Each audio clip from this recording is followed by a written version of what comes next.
another great morning today. In fact, it was actually a little warmer, I think, than it was the last couple of days. And maybe I'm wrong, but I decided not to even bother with a jacket, knowing it's going to get nice and warm before all is said and done later on this afternoon. But just a beautiful start here. But I wanted to touch on the big weather story that's going on.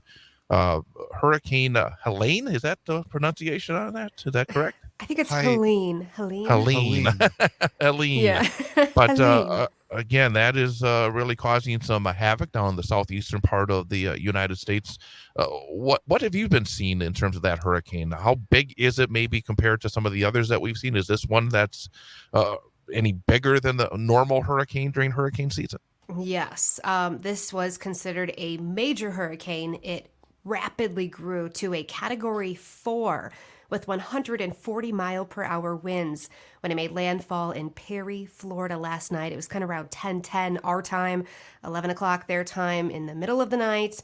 Heavy, heavy rain, winds just whipping sideways, ripping things off. I mean, I saw video of some chasers down there, just sheds and buildings being thrown across the street, major power blasts and outages. I think there's 2.5 million people right now without power, and that's including Florida, Georgia. I mean, Helene right now is a tropical storm with 60-mile-per-hour winds just northeast of Atlanta at the moment and headed towards those Carolinas.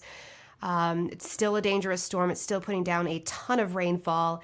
In fact, they're still looking at anywhere from 2 to 4 inches into Nashville today.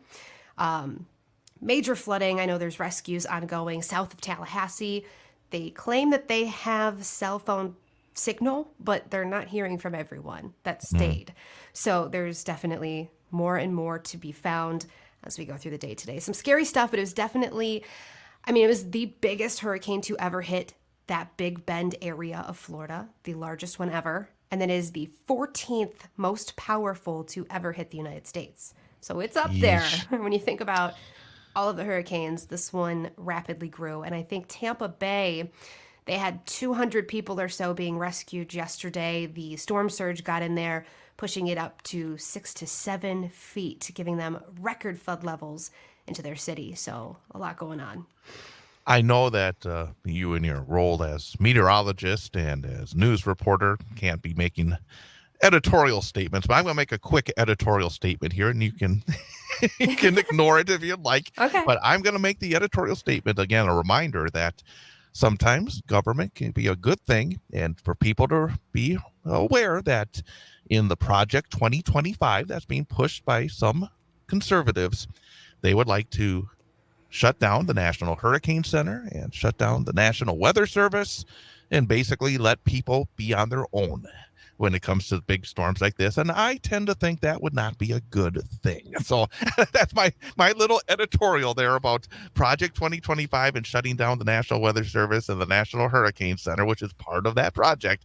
And I imagine that you've seen the work of both those organizations up close over the years, and the incredible work that the people that work at those two organizations do. Absolutely. I mean, my hair is standing up right now. That's a fact. Just put it that way. The hurricane hunters, I was watching them. I was tracking them last night, watching them fly in and out of the eye, gathering that data. We wouldn't know how strong it was going to be if it weren't for them doing that dangerous job, getting that data for us to know what we're about to get hit with. So very, very, very important. And also, hurricane hunters, man, I've always wanted to be one, to be I honest. know you have. I still want to. I know you have to be a special breed. I heard that they got flung up about 1,500 feet instantly. Can you imagine the G's? No, They'd probably be puking. I don't yeah. know.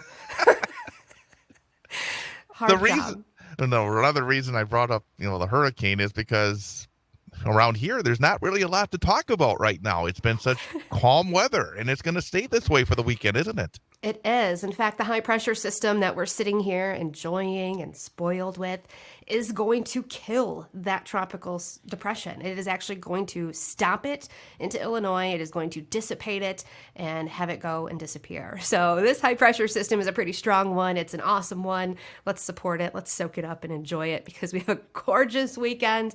My goodness, well above average highs into the upper 70s to low 80s today, tomorrow, Sunday, Monday.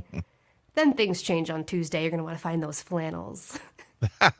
And then it'll be actually closer to normal. Yes. It's gonna feel chilly because we're so used to 75, 80 degrees, but we're supposed to be in the 60s, and that's pretty much what we're gonna be when we get to about Tuesday, right? Exactly. It'll be a slap back to reality. But I think, Chad, you didn't wear the jacket this morning, so you're I already did not. getting used to it. I think you're going to handle it well. I sure hope so. What are the details as we head into a beautiful weekend? All right, highs today hitting 77 degrees, beautiful sunshine. Tomorrow, 76 degrees. And for Sunday, we could hit about 80. Same thing goes for Monday, 80 degrees as well. Wind still pulling out of the north. It might get a little breezy on Saturday and maybe a few clouds at night, but really nothing to write home about. Same thing for Monday night into Tuesday. We've got that front, the cold front. May spark up a few showers, but I honestly think it's going to stay dry. So I'm not even really mentioning it, but just in case, really just summery weather through Monday. Nothing to worry about. Tuesday, a little cooler. Fantastic. We're going to get out there, really enjoy it this weekend, enjoy the final days of September. Good. Appreciate the information as always. You get out there. I don't have to tell you to get out there. I know you're going to be out there, but enjoy the weekend.